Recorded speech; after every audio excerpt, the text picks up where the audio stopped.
स्वागत है आप सब लोगों का। कैसे हैं आप लोग? मस्त। Thank you Abhimanyu. हाँ, बहुत मजा आता है आपसे हर बार बात करके। मैं बस यहाँ से उतरने वाला हूँ, लेकिन इससे पहले मैं उतरूँ आपसे एक चीज पूछना चाहता हूँ। ये एक बार चलाएंगे वो गाना, एक बार फिर से सर की आवाज मुझे सुननी है, जरा 2 मिनट प्लीज वो गाना चलाएं एक बार, सीखना है आज। पहले यू ट्राई। सर मैं तो इतना बेस ले ही नहीं पाता हूँ ना। नहीं नहीं, बोलो भाई, आरजे हो। हंगामा ओके, चंडीगढ़ में मचाए थे, यहाँ कर रहे हो। यहाँ पे भी मचाऊंगा, लेकिन आपको मुझे एक लाइन बतानी होगी। पहले आप एक लाइन बोलिए, मैं बोलता हूँ। अपने टैलेंट का प्रमाण पत्र लेकर अपने टैलेंट का प्रमाण पत्र लेकर सोसाइटी में झंडा गाड़ने आए हो। सोसाइटी में झंडा गाड़ने आए हो। दांत चियार के टै बोल जाओगे। भूल जाओगे। लेकिन jokes apart sir, I am a big fan of yours and it's a pleasure being with you here. और अब स्टेज आपका, you are the better person. Thank thank you you. Abhimanyu. धन्यवाद है अभिमन्यु के लिए एक जोरदार ताली। प्रिंट मीडिया, इलेक्ट्रॉनिक मीडिया, आप सब लोगों का स्वागत है। धन्यवाद। इस मुक्काबाज मुक्काबाज से बहुत सारे लोगों को गलतफहमी ये भी हो गई थी कि ये कहीं रॉकी तो नहीं, कहीं ये बॉक्सिंग तो नहीं। नहीं, ये एक लव स्टोरी है, एक अद्भुत प्रेम कहानी। ऐसी प्रेम कहानी जो आप पर्दे पे देखना चाहते थे कई सालों से, और अनुराग कश्यप जी ने इसको बहुत सुंदरता से इस प्रेम कहानी को पेश किया है। So it's a love story, clean love story. Backdrop में सपोर्ट है बॉक्सिंग का। ये पहले मैं आप लोगों को क्लियर कर देना चाहता हूँ। मैं रवि किशन इसमें धन्यवाद दूंगा अनुराग सर को कि उन्होंने मुझे कास्ट किया, जहाँ पर लोगों को मेरे लिए बहुत सारी अलग अलग भावनाएं थी, लेकिन आप लोग ने हमेशा मुझे प्रेम दिया। And I am here as Sanjay Kumar. बहुत सारी बातें हैं आज, तो बहुत सारे दिग्गज लोग आने वाले हैं, और ऐसे ऐसे लोग, क्योंकि एक सिनेमा एक कल्ट बन चुका है। पैतरा गाना, मैं अभी लखनऊ में था, हर जगह उत्तर प्रदेश, बिहार, मुंबई, एवरीवेयर न्यूक्लिया है रॉकिंग एवरी बिग टाइम। ये एक अलग सा फ्यूजन आया है, एक अलग खुशबू आई है। आप लोगों के भी चेहरे पर वो दिखाई दे रहा है कि एक एक्साइटमेंट है कि अनुराग कश्यप इस बार क्या लेके आए। अनुराग कश्यप के बारे में इतना ही कहूँगा कि यूपी से हैं, महादेव की नगरी बनारस से हैं, कान फेस्टिवल में स्टैंडिंग ओवेशन मिलता है। whether he goes to New York or whether goes to Mami Festival, everywhere इन्होंने एक अपनी पहचान, एक अपना सिनेमा, एक क्रांति, एक क्रांतिकारी के नाम से ये जाने जाते हैं। रिबेलियस के रूप में अपने विचार रखना, अपनी टाइप की कास्टिंग करना, अवघड़ आदमी, मैं उनको अवघड़ कहता हूँ, अवघड़ जो अघोरी होते हैं।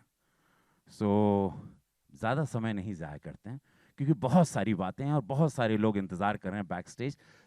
बुलाते हैं उस अघोरी को, उस अवघड़ को, उस दीवाने को, उस रिबेलियस को, जिसका नाम अनुराग कश्यप है।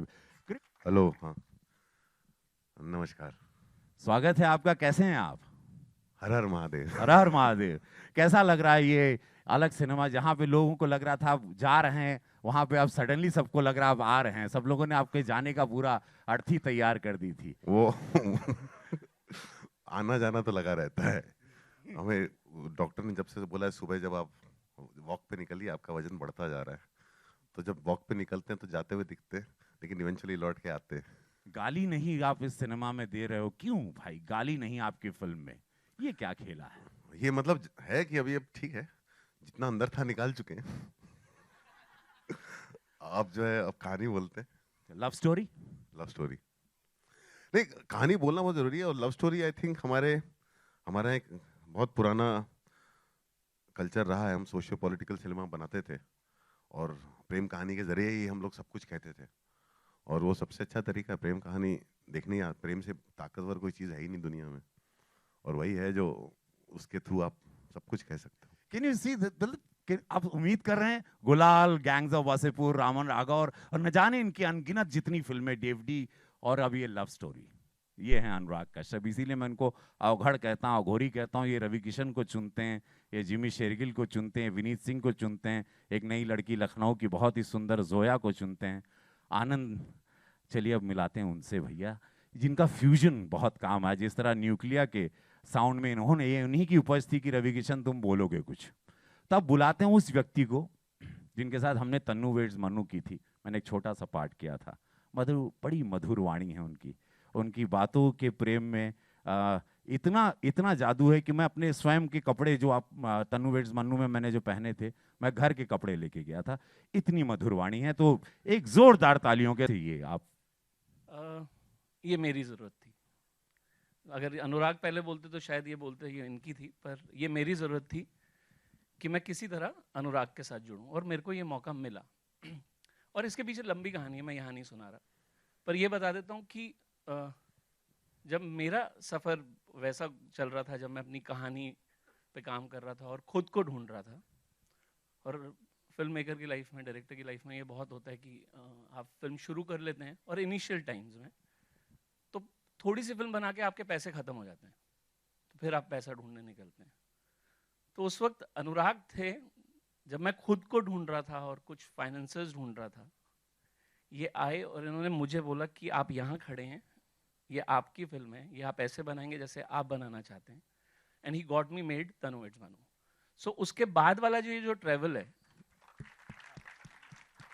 और मैं हमेशा से चाह रहा था कि मैं जब भी इनका काम देखता था मुझे लगता था कि कभी एक मौका मिलेगा, मैं साथ जोड़ूंगा और मैं देखूंगा इस आदमी को काम करते हुए, और वो मुक्काबाज है। Thank you. वो उनके खिलाफ है, वो ये लव स्टोरी का विलन है वो, लेकिन अद्भुत विलन है। उनको आपने अनगिनत रूप में देखा, मेरे बहुत पुराने मित्र, लेकिन उन्होंने ऐसी परफॉर्मेंस की कि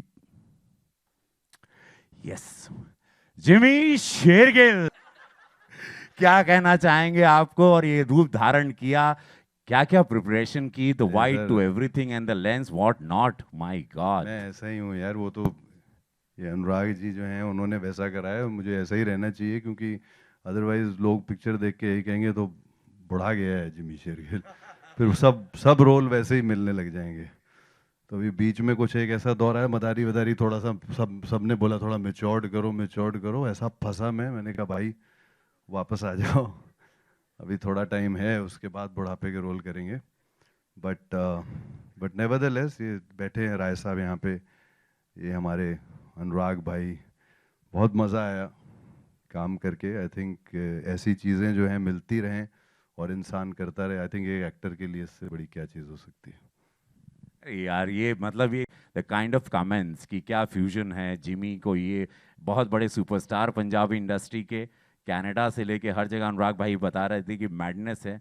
लड़कियों में बड़ी दीवानगी है आपकी, क्या कहना चाहेंगे? बड़ा इश्क करती हैं और बड़ी छिप के आपसे इश्क करती हैं। ये छिपा हुआ इश्क क्या, मतलब दे लव यू साइलेंटली, ऐसा छुप के कोने से, व्हाट इज दैट?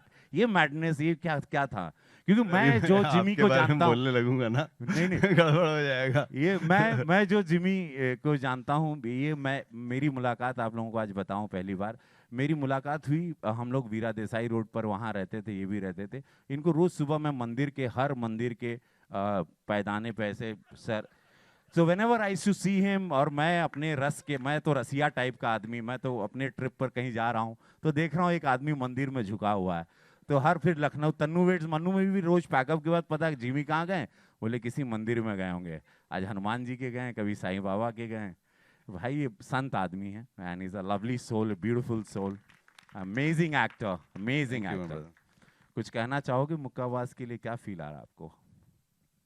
फील तो 12 तारीख को पता लगी, अभी तक तो अच्छा लग रहा है। आई थिंक एक नए तरीके से एक गाने को लॉन्च करना, जिसमें एक हल्की सी फिल्म की फील भी आना, और उसके बाद ट्रेलर लॉन्च करना। नॉर्मली लोग ट्रेलर पहले लॉन्च कर देते हैं। ये सब चीज़ें आई थिंक बड़ी यूनिक रही हैं। मुझे ऐसा लगता है कि जब भी कुछ यूनिक किया जाता है तो कुछ ना कुछ उसका रिजल्ट अच्छा आता है। तो एक पॉजिटिव सोच लेके चल रहे हैं। बाकी आई थिंक ऊपर वाले के ऊपर है। सर के बुजुर्गों के बिना हम लोग जो हैं वो, तो आप लोग का हाथ होना बहुत ज़रूरी है। वो आपके लिए, आपके अब बुलाते हैं, मतलब ऐसा लग रहा है ना स्टेज पे काफी सारे लोग मिड लाइफ क्राइसिस से एक साथ डील कर रहे हैं। ये लोग मैं तो जवानी के एकदम अंगूठा रखा हूँ, मैं तो 16.5 साल का हूँ। मैंने आज ही सोचा था शेव करूंगा, नहीं कर पाया। चलिए अब बुलाते हैं एक पागल कलाकार को, जो थी उसमें वो किरदार करते थे। आप लोगों ने उनको कई किरदारों में, कैरेक्टर रोल्स में देखा, कट टू जंप मारा उन्होंने मेन लीड में, लेकिन उसके पीछे एक बहुत बड़ी तपस्या है। ये लड़का बहुत इंस्पिरेशन बनेगा इस देश के लिए, बहुत लोगों के लिए। और अभी से सब मैसेजेस उसी तरह आ रहे हैं इनके लिए कि बनना है तो विनीत सिंह की तरह बनना है। क्या लड़के ने ट्रांसफॉर्मेशन किया है, क्या बदलाव आया है। तो एक जोरदार ताली तो भाई इस अनजान लड़के के लिए बनती है जिसका कोई पर एज डिफरेंस जिस स्पीड से ये आया दिखा, यंग किसको बोलते हैं दिखा। आई नो स्पीड से तो मैं भी आया था, मैं भी सर, वैसे ऐसा चल मत सकता बोलो। सुनो, ये गलत है। अच्छा, अब विनीत के बारे में जानते हैं। विनीत, सिक्स पैक बचे हैं कि चले गए? एक मीडिया से डिमांड आया था मुझे कि सिक्स पैक दिखाओगे तो इसको कैप्चर करेंगे, नहीं तो इसके बारे में नहीं लिखेंगे। नहीं, इमारत टूटते टूटते भी थोड़ी रह ही जाती है, तो हाँ। उसी को खंडहर तो बोलते हैं। एक अभी पहले खंडहर उसका है। प्रदर्शन होगा, आप आगे आएंगे, प्लीज आप अपनी जवानी को दिखाएंगे, नहीं तो आपके बारे में नहीं लिखा जाएगा। आइए मैं आइए, वहाँ से चल के आया। ये भोग देना पड़ता है बाबू। आओ, समक्ष आओ, दिखाइए अपनी जवानी। कम ऑन, एक बार कम ऑन विनीत। ये खेलना बस, इससे ये पता चलता है। खैर विनीत महेश मांजरेकर जी के साथ असिस्टेंट में थे। विनीत 16-17 साल से स्ट्रगल कर रहे हैं। विनीत ने बहुत लड़ाई लड़ी, बहुत, ये कहानी में one of the writer Vineet रहे। फिर विनीत अनुराग भाई की 3 फिल्म कर चुके थे, तो फिर उन्होंने बोला मुझे ये फिल्म करना, बट मुझे आप इसमें रखिएगा। तो बोले ठीक है, तुझे मैं रखना चाहता हूँ, तो आप बोलेंगे, मैं क्यों बोलूँ, आप ही बोलेंगे। विनीत लेके आए, मैंने कहा कि हाँ, मतलब विनीत एक्चुअली वो स्क्रिप्ट बाउंस करने के लिए लेके आए थे कि मैंने ये स्क्रिप्ट लिखी है, और बतौर किसी डायरेक्टर को ढूंढ रहे थे। और मैंने पढ़ी स्क्रिप्ट, और मेरा पहला रिएक्शन तो ये था कि इन्होंने शायद कहीं सिल्वेस्टर स्टेलोन की स्टोरी पढ़ी थी कि कैसे वो रॉकी की स्क्रिप्ट लेके घूमे थे खुद के लिए। तो मैंने कहा कि यार हमारे यहाँ तो ऐसा प्रो बॉक्सिंग होता नहीं है, तो ऐसे क्या करेंगे। लेकिन उस स्टोरी में एक एलिमेंट था जो कि बड़ा ऑनेस्ट था, जो विनीत के कहीं से रिसर्च से आया था अबाउट कि हमारे देश में लोग स्पोर्ट्स में घुसते क्यों हैं, middle class, lower middle class के लोग जो है स्पोर्ट्स में आते क्यों हैं, एक जीविका ढूंढने के लिए, एक कैसे कई लोग जो कुछ कर सकते हैं, वो जो था वो मैंने कहा यार वहाँ पे एक बहुत कमाल की फिल्म है। तो मैंने कहा लेकिन ये फिल्म मैं तुम्हारे साथ बनाऊंगा तो एक ही तरीके से बन सकती है, अगर तुम बॉक्सर बनो तो इसमें करता हूँ बॉक्सिंग। मैंने कहा नहीं, यहाँ नहीं, जहाँ से बॉक्सर आते हैं इंडिया में वहाँ जाना पड़ेगा और बॉक्सर बन के लौट के आओ। वो उसी दिन रात को अपना सारा सामान गाड़ी में डाला और चला गया। 1 साल बाद लौटा।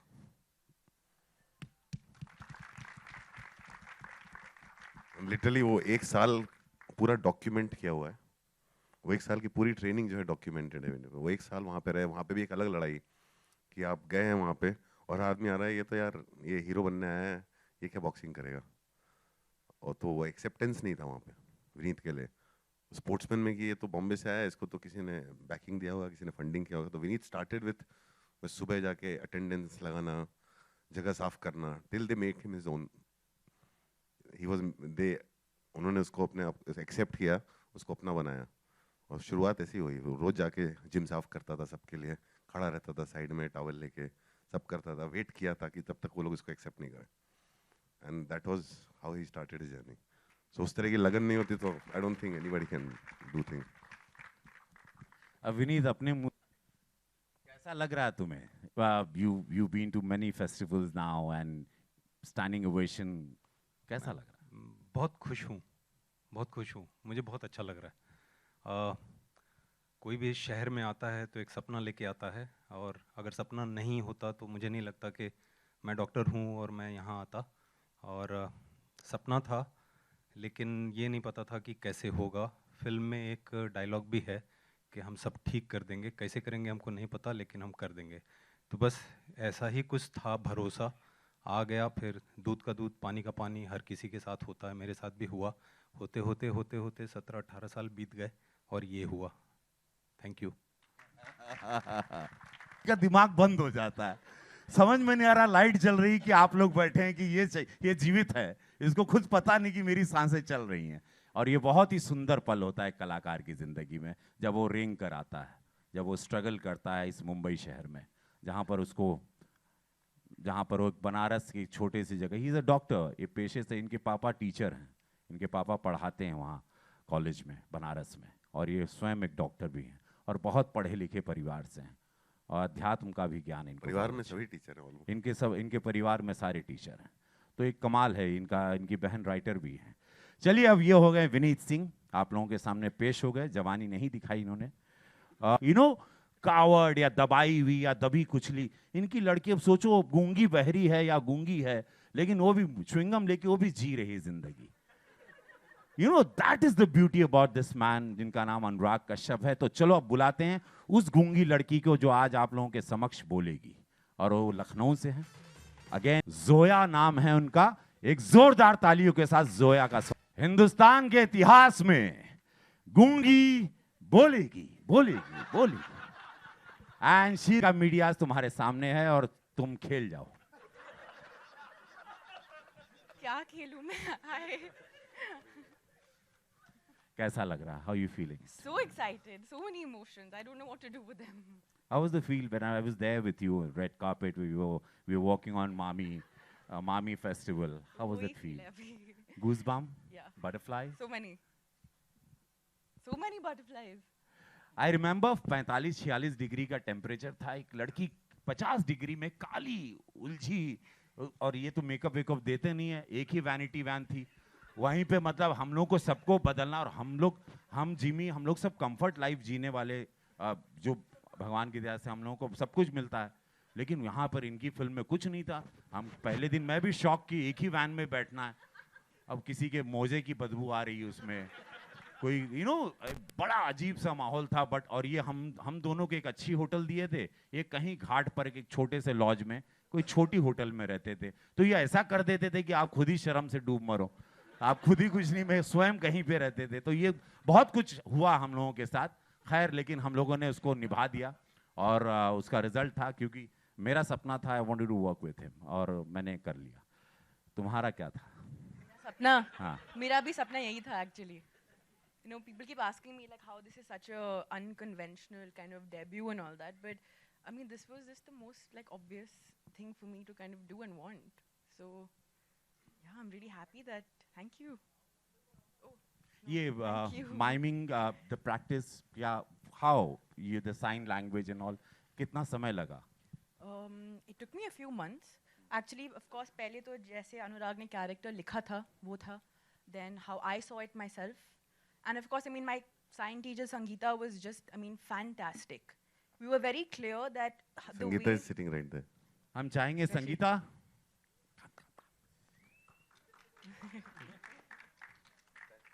ये हमारे साथ तो मणिरत्नम सर की फिल्म रावण में भी थी। वहाँ सदाशिव अमरावपुरकर को ये सिखाने आती थी, तब हम ब्लैक में भी इन्होंने ही सबको ब्लैक train में किया भी था। थी ये। और बहुत ही अनसेलिब्रेटेड रही है इनका बहुत कंट्रीब्यूशन रहा है हिंदी फिल्मों में काफी समय से। so it was these three things that kind of came together, and now you make her understand what you talking about.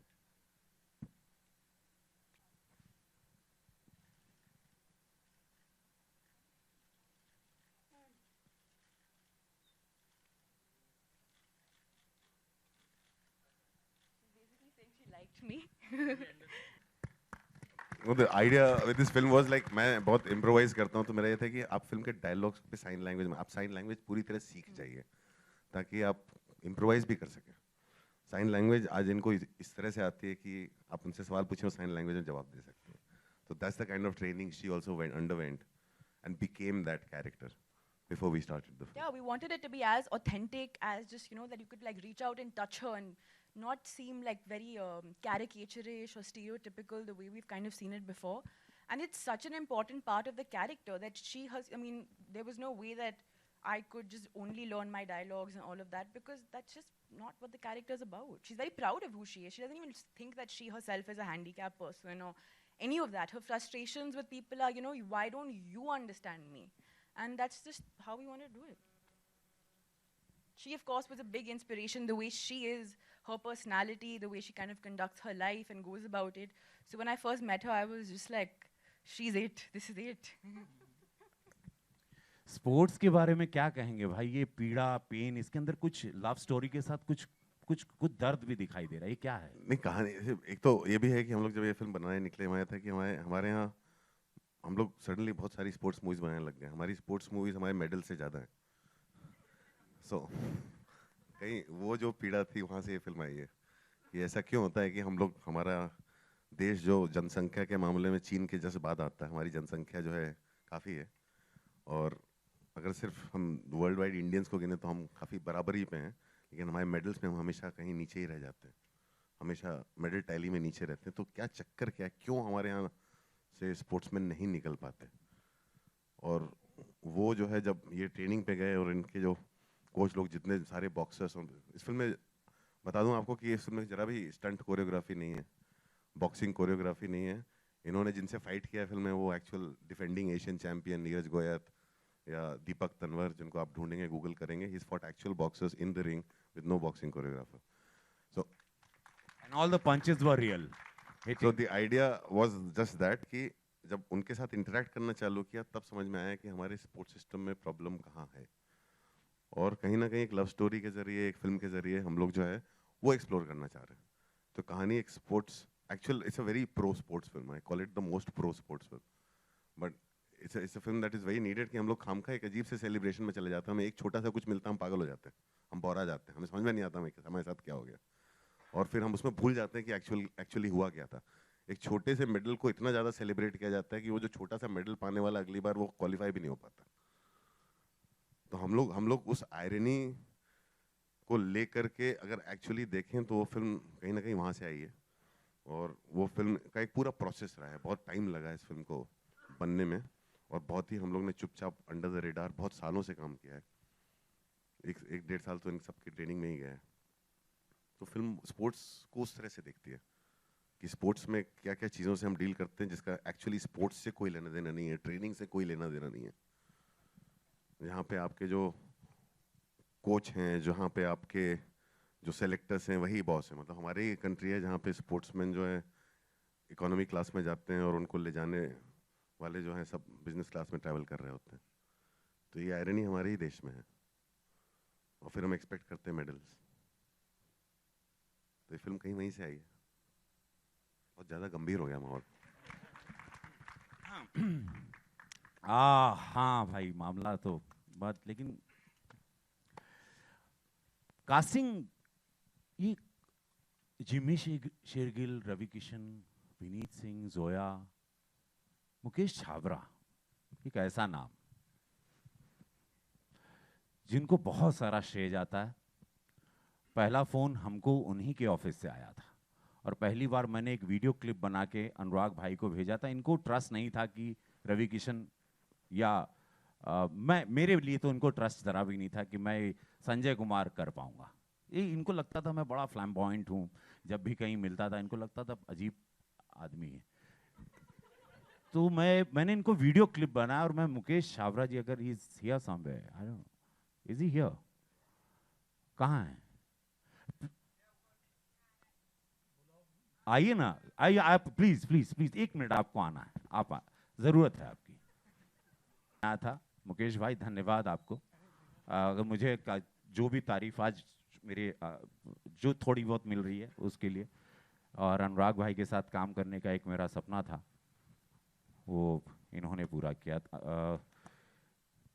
और ये मुझे मैसेज पे मुकेश भाई हड़काते भी थे कि अगर तुम प्रैक्टिस नहीं करोगे तो यार तुम्हारे लिए ये फिल्म शायद तुमको नहीं मिलेगी। उनको जरा माइक दीजिए ना, आइए आप मैदान में आइए सर, आशीर्वाद ले लो यार, बढ़ रहा है। कैसे, क्या जिमी शेरगिल, रवि किशन सब ट्विटर पे यही लिख रहे हैं कि ये दो फ्यूजन कैसे, ये मतलब क्या सोचते हो, कैसे, क्या खोपड़ी खोल के खुद ही कुछ माल बनाते हो, क्या करते हो, हाउ यू थिंक? जैसे हमारे पिताजी सोचते हैं बच्चे वैसे सोचते हैं, तो हमारे जो बाप हैं जिन्होंने जो सोचवाया वैसे ही सोचते हैं। क्योंकि मेरे ज़िंदगी की शुरुआत भी वासीपुर से हुई थी, और मैं इनके साथ जब भी स्टेज पे आता हूँ तो अभी भी काँपता हूँ, क्योंकि मेरी ज़िंदगी की शुरुआत गैंग्स ऑफ वासीपुर से हुई थी, बम्बई शहर में। और तब से लेकर अब तक जो भी मेरी करियर में एक एक्टर आए, अंडरस्टैंडिंग आई सिनेमा को लेकर, कास्ट को लेकर, वो इनसे आई। सबसे डर भी इन्हीं से लगता है, सबसे सीखने को भी इनसे मिलता है। तो ये सब इनकी वजह से आया, जो ये कॉन्फिडेंस देते हैं एक्टर को लेकर, फ्रीडम से कास्ट करो, एक्सपेरिमेंट करो। एक्सपेरिमेंट किया, और ये सब आपके सामने है, आप सब लोगों बस है तो उस तो यस, हाँ, मैं चाहूंगा उस अद्भुत सी कंपोजर जिनका अभी मैंने एक ट्रैक सुना सुचिता जी, रचिता जी। रचिता जी कृपया if you here please come on the stage. कहाँ हैं आप रचिता जी? मैं एक्चुअली ये अनुराग सर की वजह से है। उन्होंने ट्रस्ट किया मेरी कंपोजिशंस पे और उन्होंने अलाउ किया। मैं जब गई तो उन्होंने एक गाना दिया मुझे तो वो एक गाना सिलेक्ट हो या ना हो आई डोंट नो, लेकिन I was very happy that day. तो घर फ़ोन किया मैंने कि you know I met him and meeting him is a big thing. So इन्होंने मेरे को चांस दिया और एक स्पेस दिया as an artist to go ahead and give you the best. So I tried my best sir. Nuclear ने 35 गाना compose किया, फिल्म के बाकी सारे गाने जो हैं रचिता ने कंपोज किए। ओह, ये तो है because my daughter she is in LA and she suddenly called me. I was just talking to Anurag sir. वो लॉस एंजलिस से हमको हमारी बिटिया फोन की और बोली पापा यू आर विद न्यूक्लियर। मुझे इतनी फिल्में की कभी हमको ऐसा साउंड बच्चों से अपने घर में नहीं सुनने में मिला था। पापा you are with nuclear, my God you happening पापा। थैंक यू अनुराग भाई, थैंक यू सो मच। तो भाई ये रहा। अब मैं चाहूंगा कि आप लोग जो सवाल दागना है, जो गोले दागने हैं, कृपया हम सब लोग हैं, वी आर देयर एंड मैं चाहूंगा मीडिया को प्लीज माइक पेश किया जाए। आपके सामने इसमें रवि किशन का एक डायलॉग है कि आपको मूवी जी से जानना चाहेंगे कि आप शायद फिल्मों में आने से पहले कोच की भूमिका में रहे या कुछ ऐसा जुड़ा हुआ है, तो वो कुछ जो भी है वो शेयर करें। मुक्केबाज तुम्हारा बहुत टाइम से चलता आ रहा है, बिकॉज जब पिक्चर जब शुरू भी हुई थी तो काफ़ी सारा अजय जी का खुद, अजय जी यहाँ बैठे हुए थे, अजय ब्रह्मात्मा जी, उन्होंने बोला कि यार मुक्काबाज सही हिंदी नहीं है, मुक्केबाज है। मैंने कहा पिक्चर देखिए। तो एक्चुअली क्या है कि मुक्काबाज एक गाली की तरह है। मुक्काबाज जब आप एक बॉक्सर को बिना रिस्पेक्ट के जब बुलाते हैं, वे साला मुक्काबाज आ गया, तो वो आप जब फिल्म देखेंगे तो बहुत क्लियर हो जाएगा। मुक्काबाज जो है स्ट्रीट फाइटर होता है, जो सड़कों पे लड़ता है, और मुक्केबाज एक बॉक्सर होता है, वो एक स्पोर्ट्समैन होता है। जी हाँ, एक बैक स्टोरी है ये डायलॉग्स के पीछे भी एक कहानी है जो एक इस संजय कुमार की भी कहानी है, तो उससे जोड़ के वो जो मैं अभी रिवील नहीं कर सकता, बट यस उसको लेते हुए मैं पहले कहीं कोच नहीं था, मैं डांसर रहा। हाँ, मैं डांस सिखाता था पहले और मैं बहुत कुछ करता था, बट मैं कभी कोच नहीं था। तो कहीं शायद गलत कोच मैं किसी चीज़ डांस कोच की बात कर रहे हैं। हाँ शायद मैं आई am a good dancer but I was never coach. Vineet, आप अपने ट्रेनिंग पीरियड जो था 1 साल पंजाब में, उसके बारे में कुछ बताएंगे? किस तरह से आपने ट्रेनिंग ली? जब भी अनुराग सर ने ये बोला कि मैं कर रहा हूँ ये फिल्म और तुम्हारे साथ कर रहा हूँ, तो मुझे भरोसा ही नहीं हो रहा था मैं क्या सुन रहा हूँ, क्योंकि उसके पहले मेरे 2.5-3 साल जा चुके थे। दरवाजे खटखटा रहा था कहीं बन जाए। जैसे ही अगली मुलाकात हुई तो सर ने ये बोला कि बॉक्सर नहीं बनोगे तो मैं मुक्काबाज नहीं बनाऊंगा।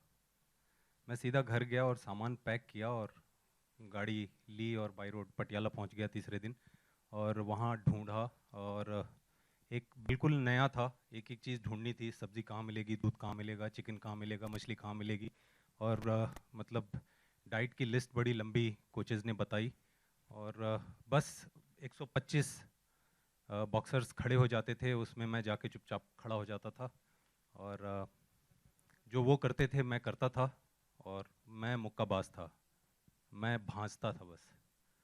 तो दूसरे ही दिन ये हुआ कि स्पारिंग है। स्पारिंग मतलब जो ऑफिशियल फाइट होती है, तो ये हुआ कौन कौन आज स्पारिंग करेगा, तो मैं भी आगे आ गया और लोगों को लगा कि कुछ करता होगा शायद, और अंदर गया तो जिसके साथ मेरी स्पारिंग हुई फाइट, उसने दबा दबा के मारा, भगा भगा के मारा, और मैं मतलब खाया, पूरा सब लाल हो गया था। सारे लोग खड़े होकर देखने लग गए, ये हट क्यों नहीं रहा है।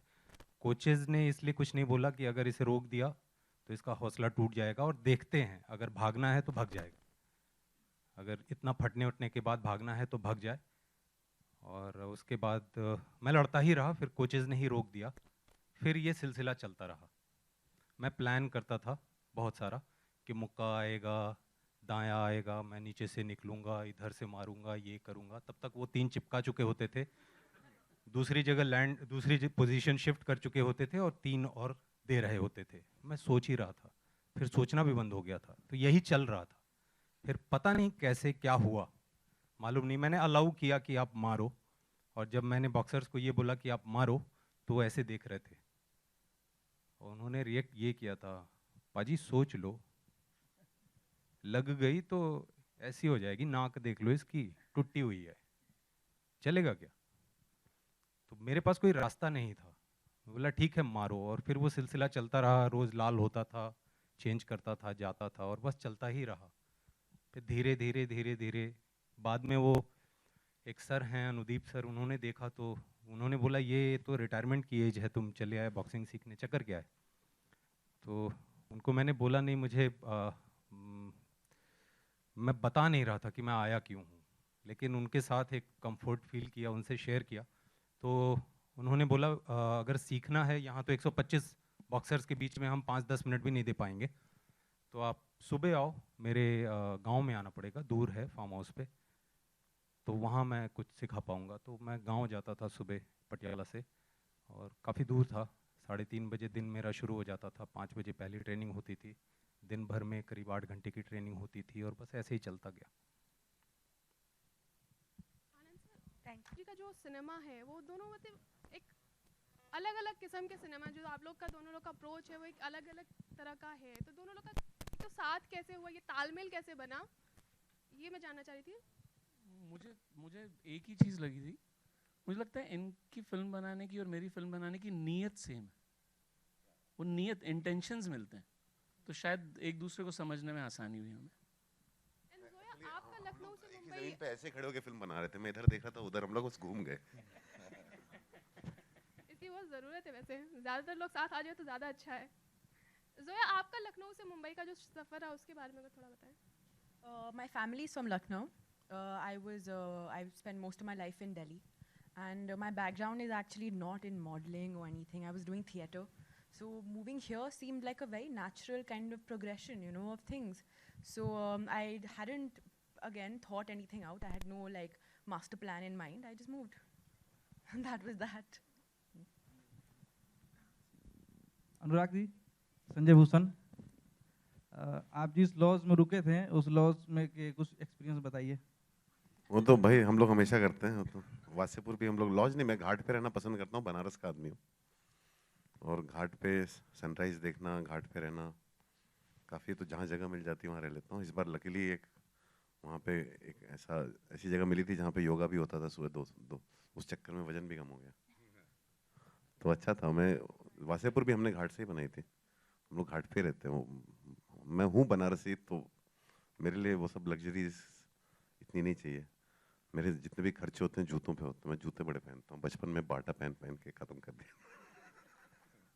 हाय जी भी, आपसे एक सवाल है कि किसी भी खिलाड़ी को बनाने में से बनाने या बिगाड़ने में सिस्टम की इम्पोर्टेंस को आप कैसे डिफाइन करना चाहेंगे? किसी को मुझसे पूछ रहे हैं? ये तो इनसे पूछना चाहिए भैया, ये सब पॉलिटिकल लोग हैं, ये इनसे पूछिए।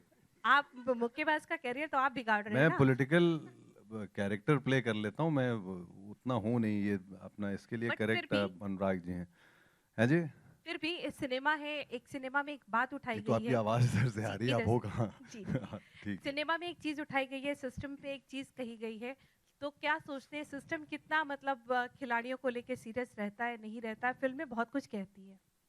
नहीं, सिस्टम जहाँ पे गलत है वहाँ गलत है, जहाँ सही है वहाँ सही है, लेकिन फिल्मों के बीच में कोई तो बनना, किसी को तो विलन बनना होगा ना, तो फिर हमारे जैसों को बन जाना पड़ता है।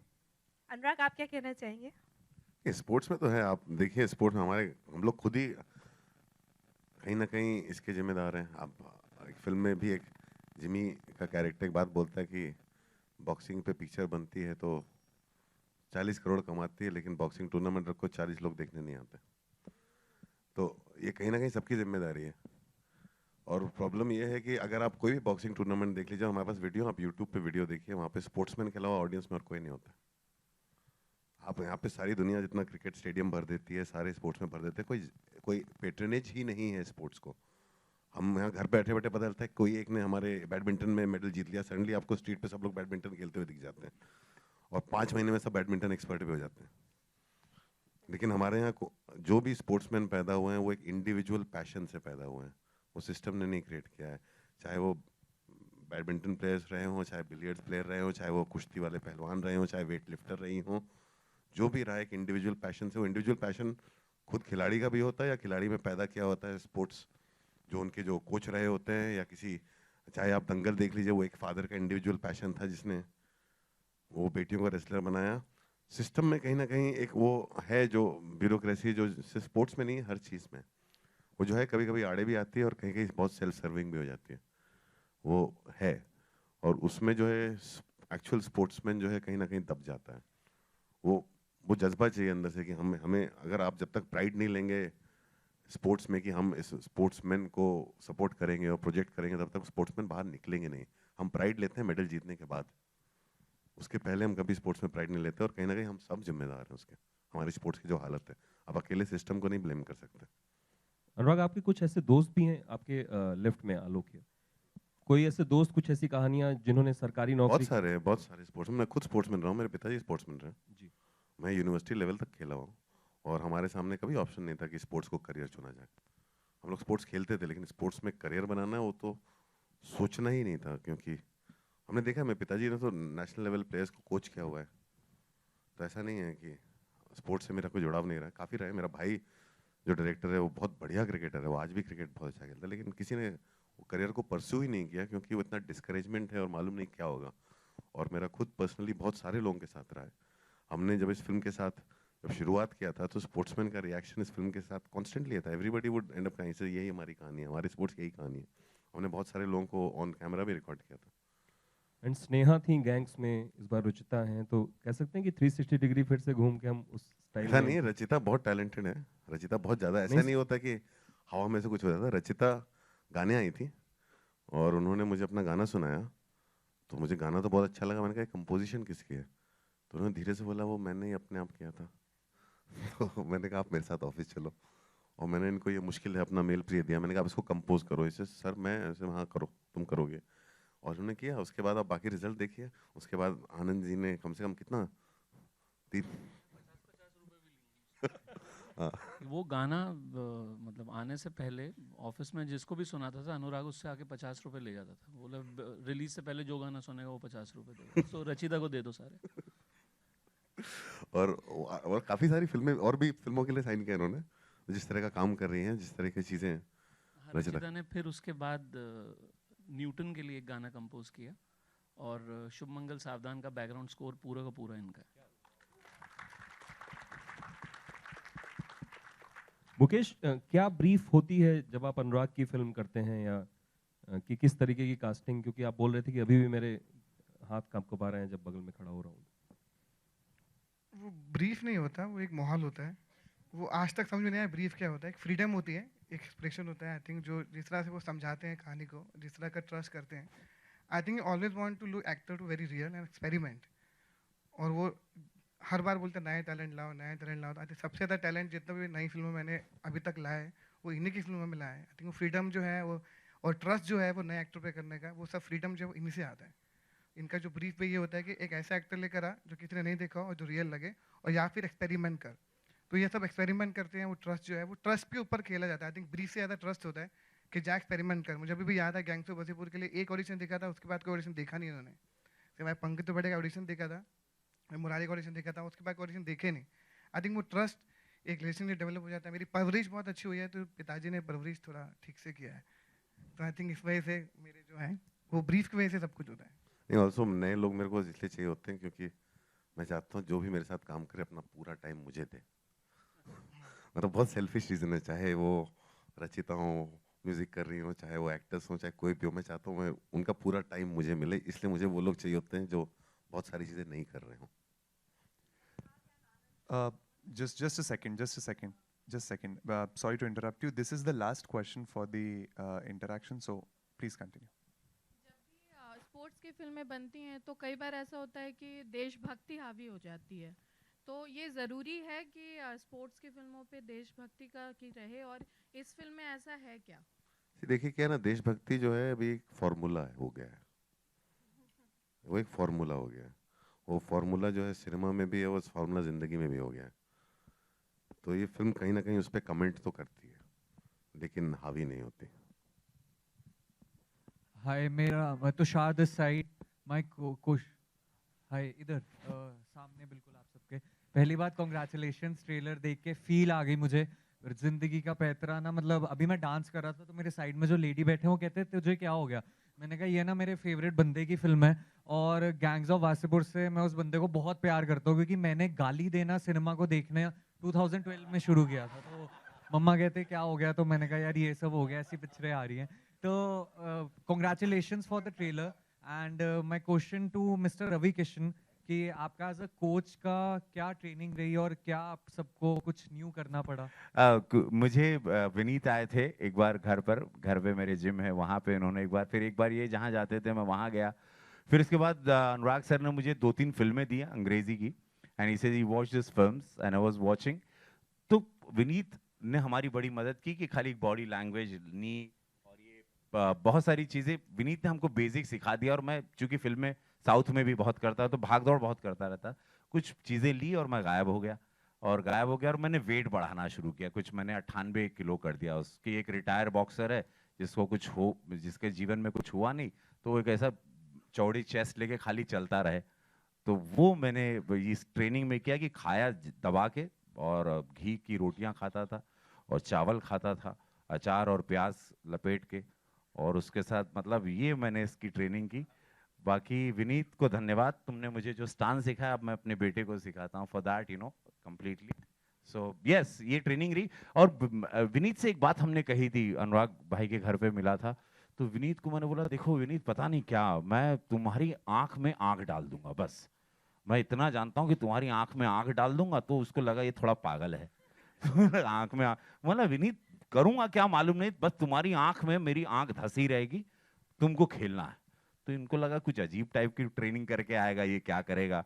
तो वो है कि हम थोड़ा सा जिए उसको, और मेरे जीवन की जर्नी है। मेरे को लगता है संजय कुमार की जो यात्रा है, इन शॉर्ट मैं बताना चाहता हूँ, ये मेरी खुद की पीड़ा है, मेरे लाइफ की, जो मैं स्ट्रगल किया। आज 25 साल हो गए सिनेमा इंडस्ट्री में, तो मेरी पीड़ा थी, तो मेरे लिए बहुत आसान था इस किरदार को प्ले करना। या मेरे जो न्यूक्लियर वाले ट्रैक में वॉइस ओवर है, that's all me, it's all my own pen.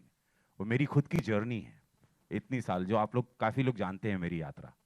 So yes, वो जो आवाज़ थी वो मैं 5 मिनट में डबिंग करके निकल गया था वो वॉइस ओवर में। It's all my pen. So for me it was the most easiest character which I played, because I was playing myself, it was my story. Sanjay Kumar की, ऋतिक किशन की कहानी थी, ऐसा। Right. So here we I'm sorry, but we have a little bit of time specification right now. So the time is there for now photo op. So requesting all the journalists to please come forward.